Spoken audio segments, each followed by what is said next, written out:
Welcome back to AM Northwest. Do you have a secret fear you're not good at what you do? Do you feel you're a fraud? Here to share more about imposter syndrome and how to overcome it, we welcome back career strategist and professional brand expert, Dr. Parker Walsh. Carol, good to see you again. Always good to see you. So let's talk about imposter syndrome. It's more prevalent than I would have thought.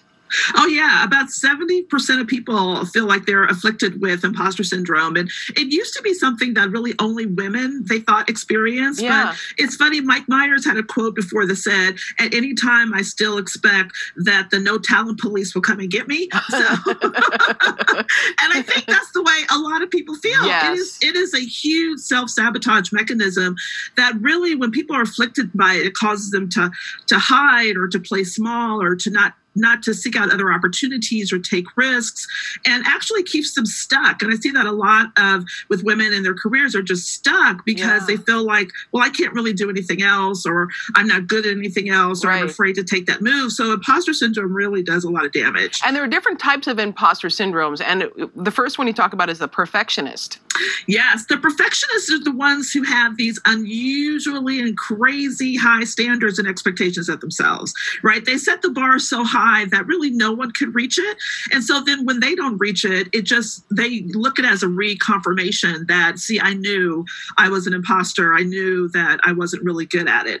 And so instead of doing that, what they really should do is try to be more realistic, checking those expectations with other people. This is where having like a mentor or a support system or a coach really comes into play, because you can really help to set some more realistic expectations, and then to really celebrate when you do have successes. A lot of times successful people are so busy going after goals that they don't realize that they've achieved so much behind themselves. So they have to stop for a moment and celebrate. Yeah, but the perfectionist one is deadly. Yeah, and the one who wants to be a superwoman or Superman. Yes. This is the one who is feeling inadequate next to every one of their peers, right? They, again, are comparing themselves either to people who they can never really truly measure up to, or it really happens a lot with women and people of color, particularly, women always got these messages that you're not good at math and science, right? The girls aren't good at that, or that you have to work twice as hard to be successful as anyone else. So you have these kind of messages that have come through our society that we've internalized. And so we always feel inadequate. We're always trying to measure up to some unrealistic ideal or standard that someone else has set for ourselves. And so it's really important to start to lean into your values, lean into your strengths, and to really focus in on what you can do well and stop comparing yourself to other people. Tell me about the natural genius. Yeah, the natural genius are the ones who grew up with everyone telling them how smart they were and how quick they were able to solve problems and how wonderful they are. And so they don't expect things to be hard. So the natural genius thinks if something is hard or difficult, then they must not be good at it. Right? So everything has to come easy to me, right? So that's what makes it really challenging. And so when they're faced with something, they immediately, if it's not easy to them, they back away from it and will, run away from or not really take it up or not take chances or risks, because they feel like, well, if it's hard, then I must not be brilliant or smart at it, which is not true. You just maybe need to learn, or better yet, you need to just work in your zone of genius. Everyone's not talented at everything. So we have to begin to start to focus on what we are good at and stop focusing on what we're not good at. In our society, interesting enough, even in school, we always teach kids to focus on what they're weak at to improve, as opposed to focusing on what they're strong at and get better at that. That's a good point. Also, the soloist.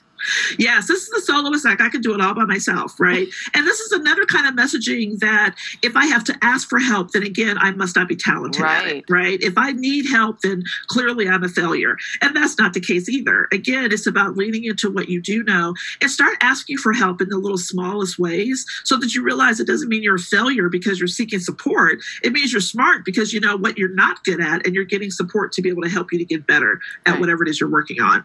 And then lastly, the expert.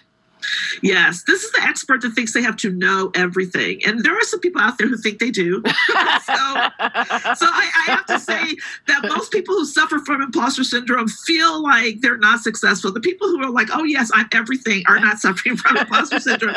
So these people, it's hard for them to say, I don't know, right? You're in a meeting or you're in a situation. I remember I suffered from this horribly as an attorney when I thought I had to know the answer all the time. And my client came to me. And I remember my boss really released me from that when he said, it's okay to say, I don't know. Yeah. I'll go look that up, or Right. let me do a little research and Right. I'll come back to you. And so it was, I thought I had to know all the answers, and it was driving me insane and thinking that I wasn't good at what I was doing because I needed to know everything. And you just have to release yourself from that. You can have time to go figure out the answer if that's something that you're working on, or maybe ask someone who does know to get the support that you need. Yeah, that makes a lot of sense. All right. Thank you so much, Carol. I appreciate it. I want to tell everyone, Dr. Carol Parker Walsh, again, thank you so much. We'll be right back with more AM Northwest. Don't go away. Yeah, great.